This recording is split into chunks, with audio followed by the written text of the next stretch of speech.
tonight. Get the first question. And state your name and your outlet, please, as well. We are live on Facebook. Mike Johnson, Culver City News. Hi, Coach. How are you? Good, Mike. I can hear you well. Thank you. Okay, you got 4 wins in a row, 4 starters tonight in double figures. What did you like most about tonight? You know, we're just continuing to harp on our defensive effort, you know, every night.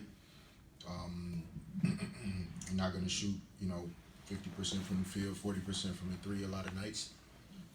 So, you know, I like when we see field goal percentage for our opponent, you know, in the low to mid 30s, you know, 27% from the 3-point line, you know, 416 turnovers, you know, for 20 points. Like, those are the stats that can be consistent every night. Shooting is always somewhat inconsistent, but that is our identity. That's what we want it to be. And so yes, so when I see the stat sheet after like that, those are the first numbers that I look to. Thanks, Coach. Brady Cloffer. Derek, can you talk about the little outside of the box defensive assignment by putting Chelsea on DeWanna Bonner to start the game? What were you going for with that? And obviously it worked out in your favor. Yeah, I mean, I think that that you know DeWanna and Brittany Griner have been the focal point of their offense all season, and even when Tarazi's in, those 2 players are still extremely productive. So on some levels, we didn't really feel like trying to stop them from being as great as they are was necessarily the strategy to take. We wanted to try and cut more into Leilani Mitchell's production and have TRP size on her, and then limit, because Chelsea's been playing so many minutes, limit the amount of times that she had to chase Leilani Mitchell, get hit with a step-up screen, get hit with stagger screens. Like, Leilani Mitchell's a different type of offensive player. So we felt like having Chelsea on Bonner. Bonner's like a guard with forward height, and we felt like having a guard on her would also allow us to be really active. She wouldn't be able to break us down on the dribble the way she does sometimes when we're bigger against her. So, you know, we didn't know if it would work out, but I thought TRP's commitment to picking up Mitchell full court, I thought it disrupted their offense at times, threw off the timing, got them into their offense later in the clock. And even though Mitchell hit some shots at times, I tried to tell TRP that, you know, probably 9 or 10 of those points came when somebody else was guarding her, wasn't her. She did a phenomenal job tonight. And Chelsea, you know, did as well, just being really active and making it tough for Bonner. She tried to post her up a couple times, and Chelsea fought her hard, kept her from getting deep position. Coach, how you doing? Steve Finley, Culver City News, Culver City Observer.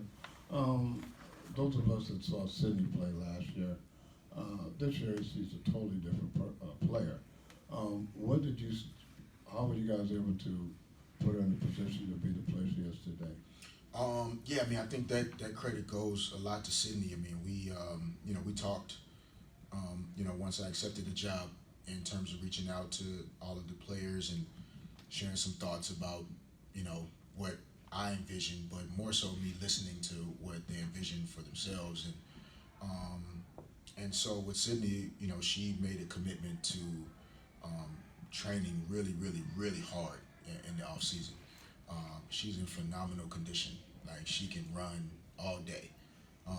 She practices the same way that she plays. She goes through shoot around the same way she practices. And so the consistency in her performance in the games is just a byproduct of how she's trained herself on a daily basis. And so we're trying to unlock all of our players' potential and confidence and belief in themselves. Elizabeth Warren in the debates last week, right? She said, I don't know why anybody goes through all this trouble to run for president of the United States to talk about what we're not going to do or what we can't do, right? So as a professional basketball player and as a woman, like, why get here and then halfway go out and play, right?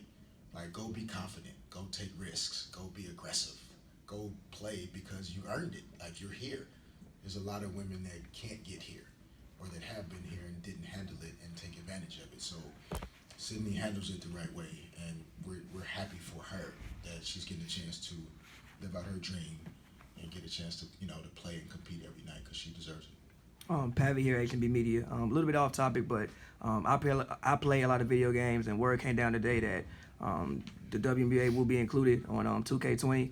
Oh, yes. How important, and not just that it's included, but that they really went all out for it. How important is that for the growth of the game that things like that happen? Yeah, I mean, I think it's really important. It's hard to understand, I guess, why or how, right? We haven't prioritized as much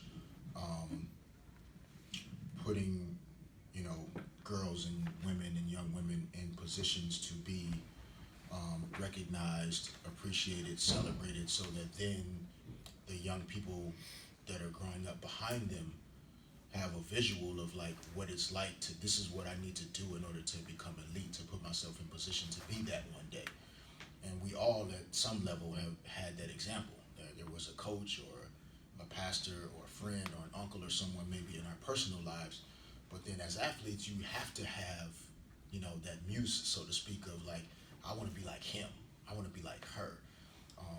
And so it's a video game and it sounds, simple, but for young girls to be able to cut on a video game and simulate being a woman instead of playing a video game and only being able to pick guys. Like, I don't know why it took us so long, but I'm glad that it's there, and the likeness is crazy. Like, they look literally just like the players. Like, they did a phenomenal job with it, and hopefully our rating can stay high. I know the 2K ratings is a big deal, so hopefully we can keep playing well and keep our 2K rating up. Sabrina Merchant, The Athletic. It seems like you're getting Chelsea off the ball a lot more on offense. Yes. Past few games, is there something you're trying to unlock in her game in particular, or it's just a matter of getting more players back? Both. I think Chelsea carries a huge load for us, and she played 34 minutes again tonight. But those can't be minutes where she's having to bring the ball up the court, under full court pressure by the other guards. And then she has to post up, and she has to run pick and rolls. She has to tell everybody what to do, where to go. And then, guard DeWanna Bonner on defense. So it's just a lot. And so, it's one of the reasons why having Alexis back in the lineup, Sydney's, growing in confidence in terms of her ball handling and playmaking. It allows us to get Chelsea off the ball so those minutes aren't so arduous and difficult every second when she's on the court. Plus, she's one of our better catch and shoot spot up players. So when she is off the ball and other players are driving and kicking, we're now kicking out to one of our better perimeter shooters, in terms of catch and shoot opportunities. So, we're just trying to help, Chelsea have a little bit of a more efficient way of playing where everything doesn't have to come off the dribble. And we think that that'll help over the course of long seasons and postseason runs. Last question tonight. All right. John W. Davis with W Insider. Coach, as your team continues to progress in the standings and move up and continue to win, a natural question is going to come up saying, well, if the Sparks are one of the best teams in the league, obviously they need an MVP candidate. If you look at this roster, most people are thinking Nneka Ogwumike right now from your team. If you feel like she is an MVP caliber player, can you make the case why? I mean, I don't want to be disrespectful to, other players and other teams, but statistically, she's in the top 5 in quite a few categories in terms of season averages, points, rebounds. She's shooting a good percentage from the three-point line. Her team is continuing to slide up the standings. She's in the top 3, I think, in rebounding. Those are the things that put you in that conversation.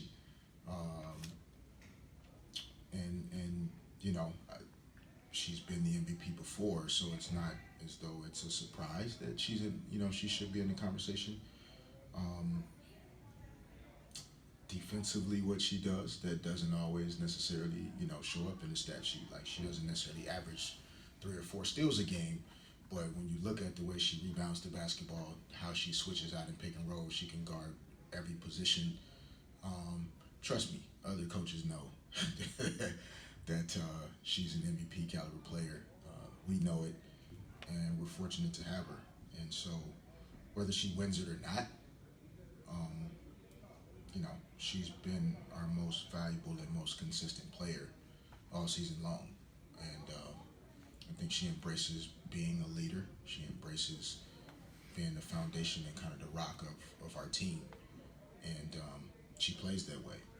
And so NECA deserves every, award, recognition, accolade in life. Like, she is a phenomenal person, and she plays phenomenal basketball almost every night as well. Thank you, guys. Yeah. Thanks. Thanks, Coach.